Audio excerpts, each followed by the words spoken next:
भाई बहुत सारी बातें आपको बताने के लिए, बस इतना ही बोलूंगा शुरू में, वीडियो को लास्ट तक देखना। और शुरुआत करते हैं सबसे पहले मंडे नाइट रॉ की व्यूअरशिप के साथ में। तो भाई इस हफ्ते क्योंकि फुटबॉल से बहुत तगड़ा कंपटीशन मिल रहा था डब्ल्यूडब्ल्यूई को, तो व्यूअरशिप घट गई है।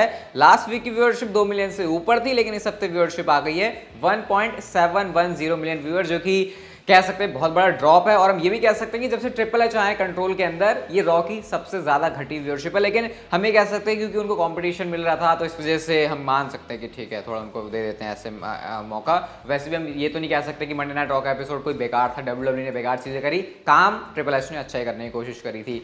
जॉन सीना के बारे में बात करते हैं तो जॉन सीना ने अपने इंस्टाग्राम के ऊपर क्या पिक्चर डाली हुई है, आप लोग ये देख सकते हो। इंस्टाग्राम के ऊपर सिंपली उन्होंने थियरी की स्माइल करने वाले पिक्चर को पोस्ट किया हुआ है। और आपको पता ही है कि हमको रूमर्स बहुत टाइम सुनने को मिल रहे हैं कि जॉन सीना एंड थियरी के बीच डब्ल्यूडब्ल्यूई मैच करेगी। वैसे तो हमको पता लग रहा था कि शायद वो समर स्लैम के अंदर हो सकता है, लेकिन फिर कुछ प्लान में चेंज हुआ और अब हमको सुनने में आता है कि शायद डब्ल्यूडब्ल्यूई इस वाले मैच को रेसलमेनिया के अंदर करवा सकती है। तो शायद उसी चीज को लेकर वो चीजों को हाइप कर रहे हैं, फिर जो भी कर रहे हैं। बट हाँ, ये जॉन सीना की तरफ से जो टीज है वो लगातार ही आती रहती है। और इंस्टाग्राम के ऊपर तो वैसे भी उनके बिना सर पैर की पोस्ट होती है, तो फिर उसको वैसे भी इतना सीरियस नहीं ले सकते। लेकिन हाँ, कुछ ना कुछ तो जॉन सीना क्रिप्टिक तरीके से थियरी के बारे में कहना चाहते हैं। नेक्स्ट बात करते हैं एज के बारे में। तो रिसेंटली हम लोगों ने जो अभी रॉ का एपिसोड गया, कल ही जो गया, वहां पे हम लोगों ने देखा कि एज कैसे ठुकाई हो गई है बहुत बढ़िया तरीके से। और जिस तरीके से उनको मारा गया है, रिपोर्ट्स के अकॉर्डिंग शायद एज डब्ल्यूडब्ल्यूई से टाइम ऑफ लेने वाले हैं, यानी कि कुछ टाइम तक वो आपको नहीं देखने को मिलेंगे। और इसके पीछे रीजन ये भी है कि क्योंकि ऑलरेडी जो एज हैं वो ऐसे सुपरस्टार नहीं डब्ल्यूडब्ल्यूई के अंदर जो कि फुल टाइमर हैं, वो लिमिटेड टाइम के लिए वैसे ही रहते हैं कंपनी के साथ में। तो इस वजह से उनको जो है यहाँ पे थोड़ा सा ब्रेक दिया गया है। कितना लंबा होगा क्या होगा इसके बारे में ज़्यादा कुछ बात है नहीं, लेकिन हाँ, कुछ टाइम के लिए एज जो है शायद आपको टेलीविजन पर नहीं देखने को मिलेंगे अकॉर्डिंग टू रिपोर्ट्स। ये हमको कुछ पता चला है। ड्रू मैकिंटायर के बारे में बात करते हैं। तो ड्रू मैकिंटायर ने कुछ इंडिया के बारे में बातें की हैं, तो वो आपको ज़रूर सुनानी चाहिए। एंड इंडिया में प्रीमियम लाइव इवेंट करने को लेकर भी ड्रू मैकिंटायर ने कुछ कहा है। तो ड्रू मैकिंटायर का क्या कहना था, उन्होंने कहा था कि भाई देखो, थैंक यू करना चाहूँगा मैं इंडियन फैंस को, क्योंकि उनकी तरफ से जो पिछले कुछ सालों में मुझे सपोर्ट मिला है, जो पॉजिटिविटी है वो कमाल की है। Your support for Drew McIntyre, just thank you so much, ऐसा करके उन्होंने कहा। और सबसे अच्छी बात, सबसे मजे की बात, अब ड्रू मैकिंटायर एक तरीके से मशाल लेके आगे चल रहे थे कि यूके के अंदर हमको प्रीमियम लाइव इवेंट करवाना है, डब्ल्यूडब्ल्यूई को वहाँ पे आना चाहिए। तो शायद ये जो मशाल है वो लेके आ सकते हैं। मशाल मतलब कि वो मतलब आगे से चल रहे हैं लीडर बन के, कि ये कहना चाह रहा हूँ मैं। तो ड्रू मैकिंटायर ने कहा कि देखो, मैंने यूके के बारे में तो बहुत बातें की, ऐसा मतलब यूके के अंदर होना चाहिए, वो चीज़ हो भी गई। अब मैं जो है बातें करूंगा इंडिया में भी शो करवाने के लिए, जैसे हमने यूके के अंदर करवाया है। तो ये क्या कि ड्रू मैकिंटायर ने हम डब्ल्यूडब्ल्यूई यूनिवर्स इंडिया को बहुत तगड़ी वाली होप दी, क्योंकि हम भी तो कह रहे हैं भाई कभी तो तुम करवाओ। लाइव इवेंट के अंदर ये आ गए थे, लेकिन लाइव इवेंट क्या, चलो तुम लाइव इवेंट ही करा दो, हम तो उसमें ही खुश हैं। लेकिन अगर प्रीमियम लाइव इवेंट लेके आ जाते तो वो बहुत ज़्यादा कमाल की बात होगी। और ड्रू मैकिंटायर क्योंकि ऐसा कर चुके हैं, उनने बहुत ज़्यादा पुश किया था चीज़ों को यूके के अंदर करवाने के लिए। ये नहीं कह रहा कि ड्रू मैकिंटायर की वजह से होता, लेकिन उनका उसमें जो है बहुत बड़ा रोल है। तो अगर वो इंडिया के बारे में भी कह रहे हैं तो हम इस चीज़ को सीरियसली ले सकते हैं। आज की एनएक्सटी के बारे में आपको बड़ी चीज़ें बताता हूँ। पहले कौन सी चीज़ बताऊँ, चलो पहले ये चीज़ बताता हूँ। एनएक्सटी जो रंग बिरंगी हो गई थी, होली खेली गई थी, 1 साल उसको पूरे हो चुके हैं और 1 साल में अब उसका सफाया भी हो रहा है। अब ट्रिपल एच क्योंकि एनएक्सटी पर काम नहीं कर रहे थे, तो उस वजह से उसको रीब्रांड किया। ये पूरा विंस मैकमैन का जो है काम था, लेकिन ट्रिपल एच को तो पहले से ही पता था, मतलब पहले से ही वो पसंद थे एनएक्सटी के वो ब्लैक एंड गोल्ड वाला जो थीम है उसके। तो उस चीज़ को एनएक्सटी वापस लेकर आ रही है।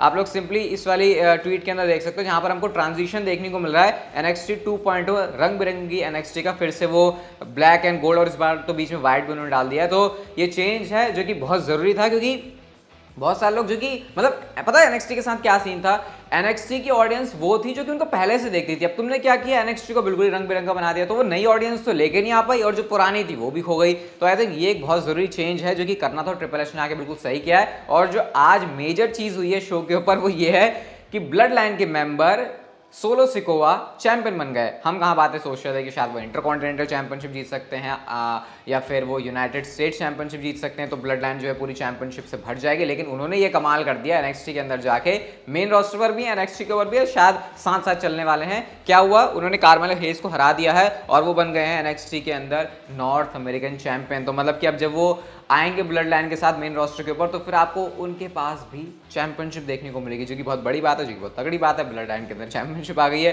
तो क्या कहना चाहोगे आप लोग इसके ऊपर, मुझे आप लोग बता सकते हो कमेंट सेक्शन के अंदर। अब ब्लड लाइन के ही रोमन रेंस की बात करते हैं। तो रोमन रेंस इंपल्सिव शो पर आए थे, जो कि आपको पता है लोगन पॉल का शो है। यहाँ के ऊपर इंपल्सिव टीवी के ऊपर उन्होंने बहुत सारी बातें कही हैं। मतलब बताता हूँ आपको। सबसे पहले उन्होंने कहा उन लोगों के बारे में जो कि इंटरनेट के ऊपर ट्रोल करते हैं। तो उन्होंने सिंपली कहा यार तुम क्यों 15 मिनट के लिए किसी को पॉपुलैरिटी देना चाहोगे, तुम क्या ही कर लोगे, अगर तुम्हें कोई बंदा हेट करे तुम उस पर रिस्पॉन्ड कर रहे हो तो क्या हो जाएगा, वो बंदे को 10-15 मिनट के लिए पॉपुलैरिटी मिल जाएगी, जो लोग तुम्हारे साथ है वो हे तुम्हारे ताली बजा लेंगे, इससे क्या होगा। तुम्हारे ऊपर किसी का भी कंट्रोल नहीं होना चाहिए, कोई भी तुम्हारा एंकर बटन प्रेस क्यों कर सकता है। ये हक सिर्फ एक चीज़ को है, एक इंसान को है मेरी पूरी लाइफ में, और वो है मेरी पत्नी, सिर्फ उसी को हक है मेरे एंकर बटन को प्रेस करने का। तो ये उन्होंने कहा था इंटरनेट ट्रोल्स के बारे में, जो कि उनके बारे में बातें करते हैं, और उन्होंने एक तरीके से एडवाइस भी दिया सबको कि तुम क्यों परेशान होते हो लोगों से, जिसको जो बोलना है वो बोल सकता है।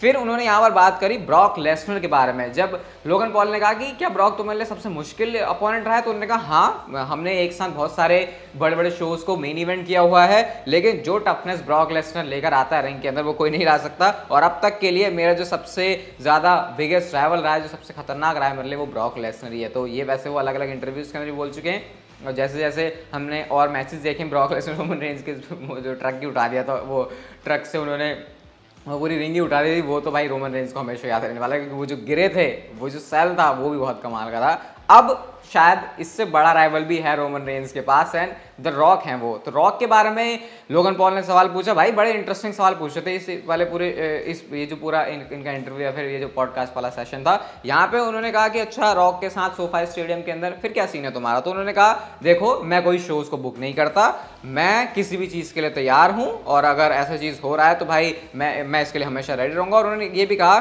It seems it's been this way, मतलब कि शायद रोमन रेंज यहाँ पे इनडायरेक्टली हमको सारी चीज़ें ही बताना चाह रहे हैं कि क्या हो सकती हैं।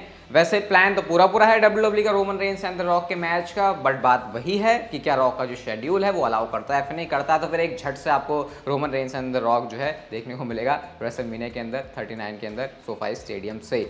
अब अगली स्टोरी की तरफ गाइस हम लोग चलते हैं, और सर्वाइवर सीरीज को लेकर कुछ एक बहुत बड़े मैच के WWE के प्लान है। पहले ये रिपोर्ट आई, और उसके बाद जो रिपोर्ट आई है वो ये है कि आपको फाइट पिट मैच देखने को मिलेगा। अब ये क्या होता है, तो NXT के अंदर मुझे याद है कुछ टाइम पहले, आई थिंक 1 साल हो गया होगा, फिर इससे ज़्यादा हो गया होगा पता नहीं, एक साल से ज़्यादा ही हो गया था, तब NXT रंग बिरंगी नहीं थी मुझे याद है। तो टिमोथी थैचर और चांपा के बीच में एक मैच हुआ था जो कि फाइट पिट वाला था। वो कैसा होता है, स्टील केज के ऊपर समझ लो उन्होंने कुछ घूमने का लगा दिया, मतलब स्टील केज ऊपर से बंद नहीं है बल्कि उसके चारों ओर ऐसा है जैसे कि बैल्कनी जैसा, आप अपनी छत में घूम सकते हो, वैसा कुछ है।